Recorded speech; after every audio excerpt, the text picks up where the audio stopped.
کہ دشمنوں کے چہرے جو بگڑ جائیں۔ اس کے نتیجے میں آپ کی پھینکی ہوئی جو مٹی تھی وہ ہر فوجی کے جو دشمن کا فوجی تھا اس کی آنکھوں میں پڑی، جس کے نتیجے میں جو ان سب کو جو شکست ہوئی۔ تو اللہ تعالیٰ کی مدد اور نصرت سے جو ہے مسلمانوں کو اللہ نے فتح عطا فرمائی، اور دشمن جو ہے مختلف ٹولیوں کے اندر جو ہے بھاگے، کوئی کسی اوتاس وادی کی طرف بھاگ گیا، کوئی نخلا کی طرف بھاگ گیا کچھ لشکر، کچھ واپس جو ہے وہ طائف کی طرف جو ہے وہ لشکر کا کچھ حصہ جو ہے، جو زیادہ حصہ تھا وہ طائف کی طرف بھاگ کے تو گویا دشمنوں کو شکست فاش ہو۔ اور اس کے نتیجے میں جو وہ ساتھ لے کے آئے تھے اپنے عورتیں بھی اور بچے بھی اور سونا چاندی بھی اور اونٹ بھی اور بکریاں بھی، ان کی کثیر تعداد جو ہے وہ مال غنیمت میں مسلمانوں کو حاصل ہوئی۔ 20,000 کے قریب جو اونٹ تھے اور پتہ نہیں 40,000 کے قریب جو ہے وہ بکریاں تھیں، اور اسی طرح سے تقریباً 1 ٹن کے قریب جو ہے وہ ان کے زیورات تھے، اور عورتیں اور بچے تھے، اور 6,000 قیدی تھے جو مرد تھے۔ تو یہ سارے جو قیدی جو ہیں ان کو اور یہ سارے مال غنیمت کو ایک جگہ جو ہے جمع کیا گیا۔ اسی موقع پر شائمہ جو حضور اقدس صلی اللہ علیہ وسلم کی رضائی بہن ہے، اور اس وقت جو ہے وہ بوڑھی ہو چکی تھیں، چونکہ حضور اقدس صلی اللہ علیہ وسلم کے سے یہ عمر میں بڑی تھیں، تو جب آپ رضاعت کے لیے اپنی رضائی ماں حضرت حلیمہ سعدیہ رضی اللہ عنہ کے یعنی اس میں پرورش میں تھے، اور وہ حوازن سے تھی۔ یہ قبیلہ جو حضور صلی اللہ علیہ وسلم کے مقابلے میں آیا تھا حنین میں، حوازن کے لوگ، تو حضرت حلیمہ سعدیہ بھی حوازن سے تھی۔ تو ان کی جو بڑی بیٹی ہیں جو حضور اقدس صلی اللہ علیہ وسلم کو بچپن میں کھلایا کرتی تھیں، شائمہ جن کا نام تھا، وہ بھی قیدیوں کے اندر آئیں۔ جب ان کو پکڑا گیا تو انہوں نے کہا کہ میرے ساتھ جو ہے ادب کے ساتھ میرے ساتھ سلوک کرو کہ میں تمہارے سردار کی بہن ہوں۔ تو جب یہ بات کی گئی تو لوگوں کو اعتبار نہ آیا، تو حضور اقدس صلی اللہ علیہ وسلم کی خدمت میں ان کو جو لایا گیا،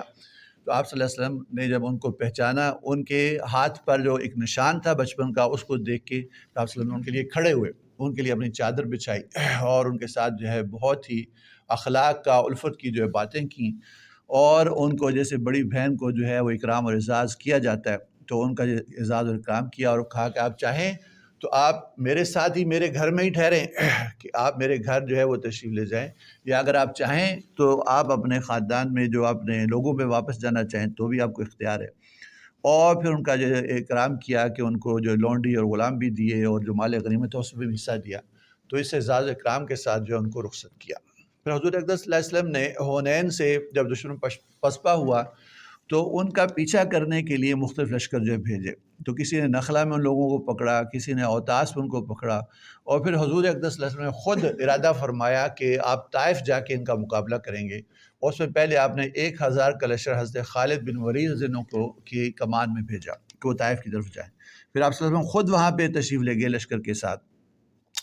اور طائف کے اندر ان کے قلعے تھے، تو مالک بن عوف جو کمانڈر تھا وہ بھی، اور بہت سارے جو سردار تھے وہ ان قلعوں کے اندر جا کے محصور ہو گئے، اور مسلمانوں نے ان قلعوں کا محاصرہ جو کیا، اور تقریباً یہ 40 دن تک یہ لمبا محاصرہ رہا، لیکن قلعوں کے اندر ان کا اتنا انتظام تھا کہ انہیں 1 سال سے اوپر مدت کے لیے اپنا سامان جو جمع کیا ہوتا۔ یہی تو وہ موقع ہے جس پہ حضور اقدس صلی اللہ علیہ وسلم منجنیق کے استعمال کے لیے جو ہے صحابہ سے فرمایا، اور انہوں نے منجنیق سے جو پتھر پھینکے جس سے قلعے کی دیوار کے اندر سوراخ بھی ہوا، اور پھر دبابہ یعنی جیسا کہ ٹینک ہوتا ہے اس طرح کی ایک چیز ہوتی تھی جس کے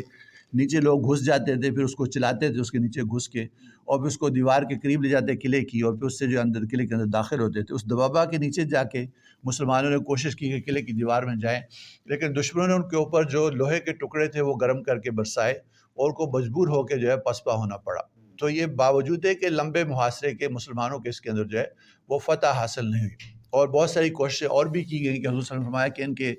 ارد گرد جو ان کے باغات ہیں اس میں کھجور کے جو پودے ہیں ان کو، اس کے انگور کے پودوں کو کاٹ دو۔ تو اتنی کثرت سے کاٹا کہ انہوں نے جو ہے آپ صلی اللہ علیہ وسلم کے پاس پیغام بھیجا کہ یہ تو ہمارا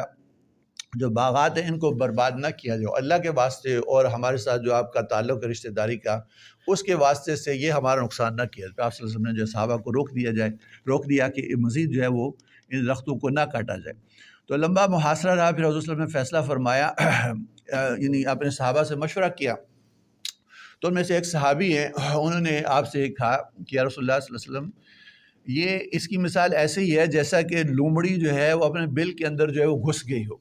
اب اگر آپ کھڑے رہیں گے تو لومڑی باہر نکل آئے گی، اور پھر آپ اس پہ کامیاب ہو جائیں، اس کو پکڑ لیں گے، اور لیکن اگر آپ چلے بھی جائیں گے تو یہ لومڑی آپ کا کوئی نقصان نہ کر سکے گی، کہ یعنی یہ جس حال کے اندر جو دشمن پہنچ چکا ہے تو چاہے تو آپ یہاں پڑے رہیں، لمبا محاصرہ کریں تو کبھی نہ کبھی تو نکل ہی آئیں گے، اور اگر آپ ان کو چھوڑ بھی دیں تو ابھی کوئی نقصان آپ کو نہیں پہنچا سکتے۔ تو آپ صلی اللہ علیہ وسلم نے فیصلہ فرمایا کہ ان کو ان کے حال پہ چھوڑ دیا جائے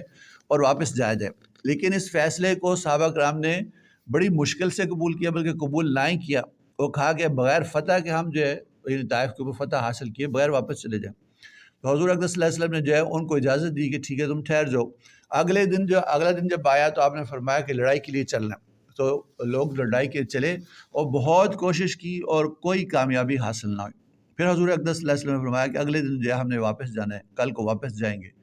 تو سب نے بخوشی آپ صلی اللہ علیہ وسلم کے فیصلے کو قبول فرمایا۔ اور پھر جب واپس ہونے لگے تو حضور اقدس صلی اللہ علیہ وسلم جو مسکرا رہے تھے کہ پہلے دن جب میں نے کہا تھا کہ واپس چلو تو اس وقت تو ان کو بڑا مشکل لگ رہا تھا، لیکن جب آج خود انہوں نے اپنی ناکامی جو ہے دیکھی ہے تو آج جو ہے خوشی سے واپس جانے کے لیے جو ہے تیار ہوں۔ پھر آپ صلی اللہ علیہ وسلم نے فرمایا کہ جو یہ دعا پڑھو، آئبون تائبون عابدون لربنا حامدون، کہ اللہ تعالیٰ کی حمد و ثنا کرتے ہوئے، توبہ کرتے ہوئے جو ہے ہم اس محاذ سے جو واپس جا رہے ہیں۔ پھر آپ صلی اللہ علیہ وسلم جو ہے یعنی جوارانہ ایک جگہ جہاں پہ یہ مال غنیمت رکھا ہوا تھا وہاں پہ آپ تشریف لے گئے، اور 10 دن تک آپ نے انتظار فرمایا کہ یہ جو بنو ثقیف کے جو لوگ ہیں، حوازن کے لوگ ہیں، یہ مسلمان ہو کے آ جائیں تاکہ ان کے جو بیوی بچے ان کے حوالے کر دیں، ان کا جو مال ہم نے لیا ان کے حوالے کر دیں۔ لیکن جب وہ نہیں آئے تو پھر آپ نے وہ جو غنیمت تھی اس کو تقسیم کر دیا، مال کو بھی تقسیم کر دیا،